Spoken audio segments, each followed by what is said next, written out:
Assalamualaikum warahmatullahi wabarakatuh. Apa kabar semuanya? Kembali lagi di channel YouTube saya, Ani Yulianita. Lama ya saya nggak bikin video. Saya nggak bikin video itu dari akhir 2022 dan sekarang hari Rabu tanggal 1 Maret 2023. Tanpa basa-basi yang panjang lebar, kali tinggi dan sebagainya, saya kali ini membuat video karena mau membagikan tips bagaimana sih cara mengatasi anak yang mengalami kejang-kejang gitu. Yang namanya anak ya, apalagi bayi ataupun balita, itu pasti rata-rata sering mengalami yang namanya kejang gitu. Dan sebagai orang tua yang memiliki anak yang kejang-kejang kan pasti rasanya hancur, nggak tega dan sebagainya gitu kan. Jadi solusinya agar si anak mendapatkan tindakan medis yang tepat itu harus dibawa ke rumah sakit.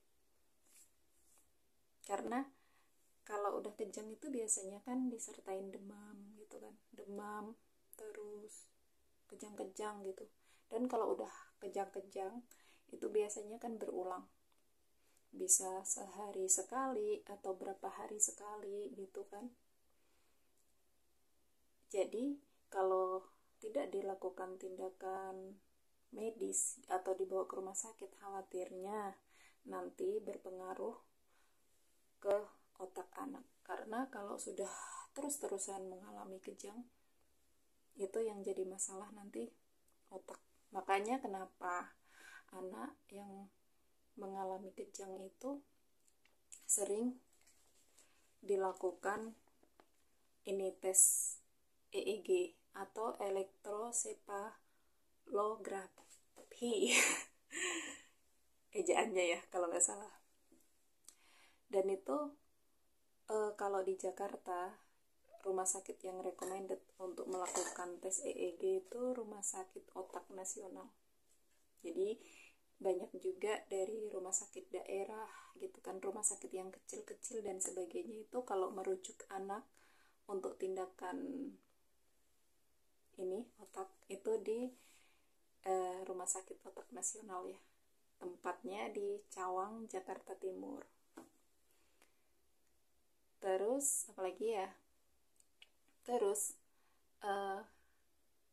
ada tips lagi, anak yang mengalami kejang gitu kan, itu ada baiknya juga setiap pagi sebelum jam 9 itu diminumin kopi hitam. Kopi hitam itu kayak bisa meredakan gitu lah.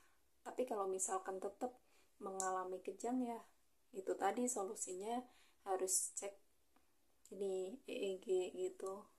Dan cek EEG itu bisa mendeteksi gitu kan. Nanti bisa dilihat hasilnya. Ada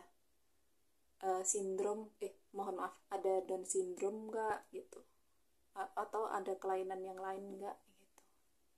Karena kenapa saya menyampaikan ini itu karena ada anaknya sahabat saya ya yang juga mengalami kejang-kejang, dan alhamdulillah waktu dibawa ke rumah sakit, 2 rumah sakit kecil gitu kan, itu langsung memang disaranin ke Rumah Sakit Otak Nasional.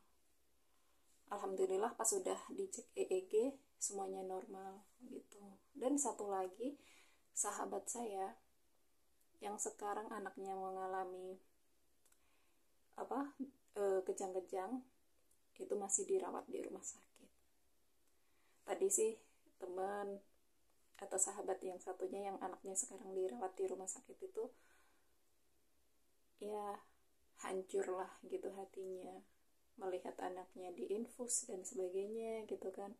Terus akhirnya saya kasih tips itu tadi, dan saya jembatanin antara sahabat saya yang satu yang anaknya lagi sakit sama sahabat saya yang satunya lagi yang anaknya sudah melewati masa sakit kejang-kejang sampai itu ya, tes EEG ya.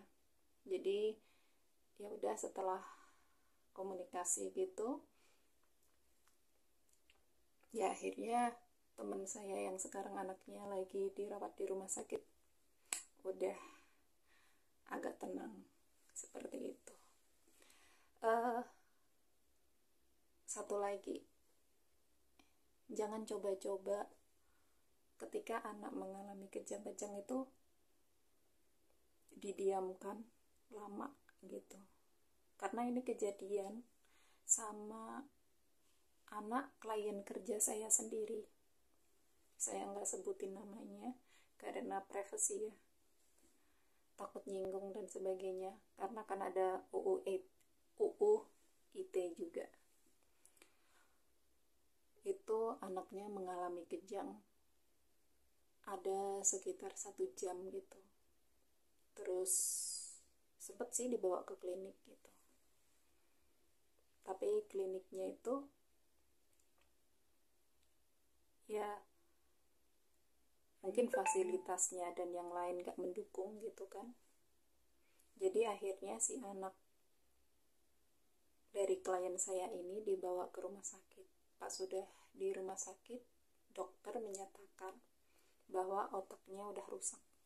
Jadi kali itu juga, di hari itu juga anaknya itu langsung mendapatkan tindakan operasi gitu. Jadi ya kepalanya dibelah, ini bukan menakuti ya, tapi memang benar gitu. Kepalanya dibelah, terus ya nggak tahu lah, pokoknya nggak tahu diambil apanya atau dibenerin atau gimana ya, nggak tahu ya, karena saya bukan dokter gitu. Terus dijahit gitu. Setelah itu anaknya koma 2 mingguan gitu. Itu di daerah Bogor lah. Saya nggak sebutin juga tempatnya atau rumah sakitnya. Terus akhirnya dirujuk ke rumah sakit di Jakarta seperti itu. Dan sampai sekarang saya nggak tahu kabar si anak dari klien saya gitu. Kenapa saya juga cerita ini? Agar kejadian seperti ini tuh tidak terjadi pada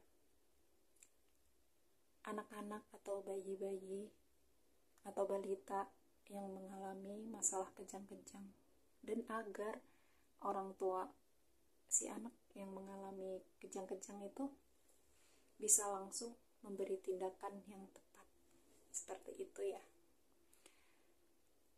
Jadi itu aja sih yang saya mau sampaikan, mudah-mudahan bermanfaat ya. Ya udah, itu aja dari saya. Wassalamualaikum warahmatullahi wabarakatuh.